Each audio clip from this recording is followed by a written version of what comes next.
आजकल संवाद तो होता नहीं, सिर्फ विवाद होता है, और इस विवाद के अंदर आपको देखने को मिलता है कि कैसे ए आर मुर्गदोस साहब आते हैं और बोलते हैं कि सलमान खान टाइम पे नहीं आता, सब कुछ ग्रीन स्क्रीन पे शूट हो गया, मैंने पल्ले से पैसे भी नहीं लगाए, लेकिन फिर भी मैं रो रहा हूँ कि भाई पिक्चर ये इस वजह से अच्छी नहीं बनी।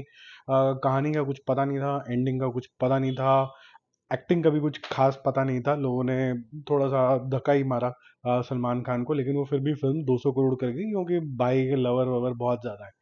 अब ये बात यहीं तक रह सकती थी कि बिहाइंड द सीन्स क्या हुआ था, क्योंकि ना तो आप वहां पर थे ना मैं वहां पर था, और ये बड़ा ही अनप्रोफेशनल तरीके का बिहेवियर है कि एक पॉडकास्ट के अंदर बैठ के कुछ भी बोल के चले जाओ जब दूसरा नहीं होता। अब सोचने वाली बात है कि सलमान खान को क्या पड़ी थी कि आज आके बेचारे को, छोटे से इंसान को पेल पाल के वो निकल गए, और पेला भी मतलब क्या ही पेला, मतलब आराम से ही बोला, फ्लॉप को फ्लॉप नहीं बोला, उसको ब्लॉकबस्टर बोल दिया। सर इतना इसे सवाल पूछा कि भाई मैं तो टाइम पे नहीं आता था, मैं तो रात को 9 बजे आता था, तो आपकी पिक्चर होगी टाइम टाइम फिर भी 200 करोड़ कर लिए।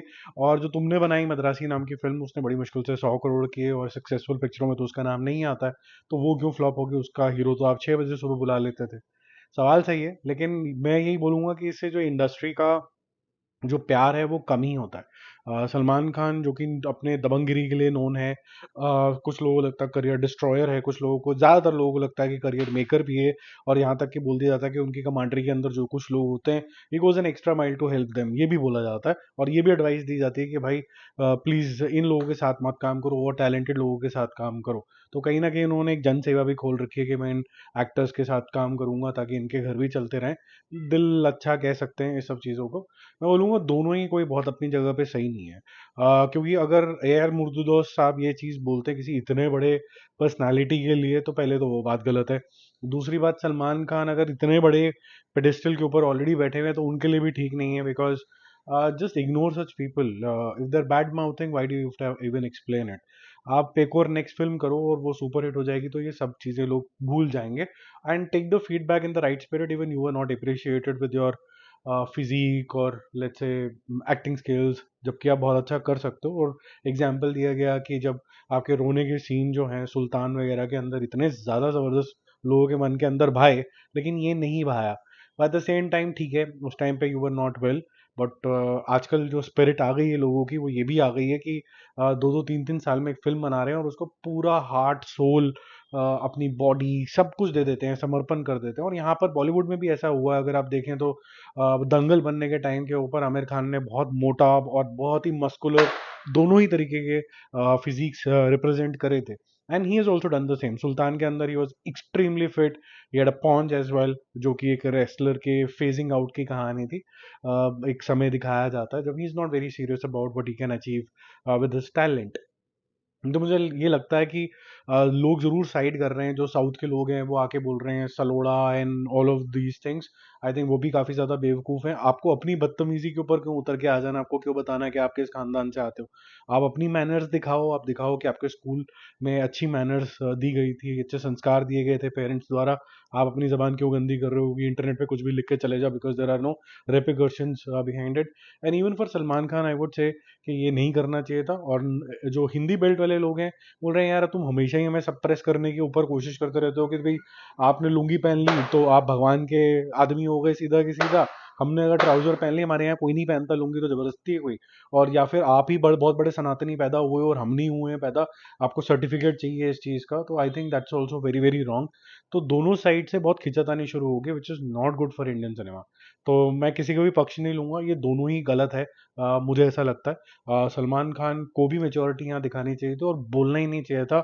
उनका जो फैन फॉलोइंग है, उनकी जो नेक्स्ट फिल्म आती जो कि बहुत ही इंपॉर्टेंट मुद्दे के ऊपर बात करती है, और मुझे लगता है कि जो भगवान को ओवरसेल कर रहे हैं ना अभी बहुत ज़्यादा, ये भी बबल एक दिन फटेगा।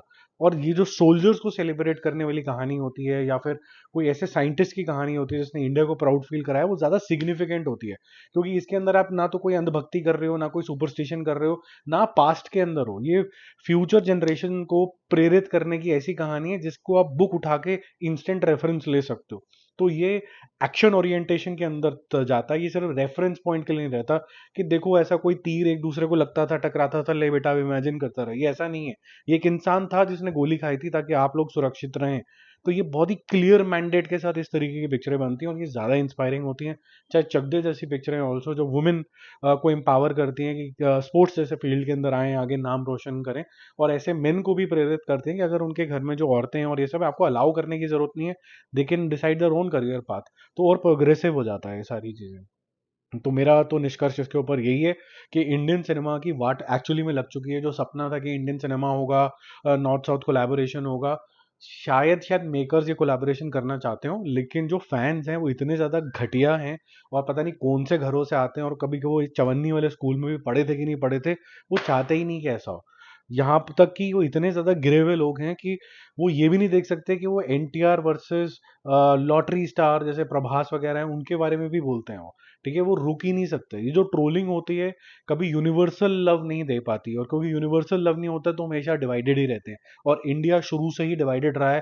ये 1947 एक बहुत अच्छी तारीख थी जब ये सारी स्टेट्स जुड़ के वन इंडिया की बात करने लगे थे। लेकिन अब हम लैंग्वेज के बेसिस पे हिंदी सिनेमा हमारा, कन्नड़ा सिनेमा, ये सिनेमा वो सिनेमा करने लग गए हैं। फिर कोई उठ के आ जाएगा, यार मेरे उड़िया सिनेमा के बारे में बात नहीं करी, मैं उसके बारे में भी बात कर दूँ, तो सबको अपनी अपनी पड़ गई है।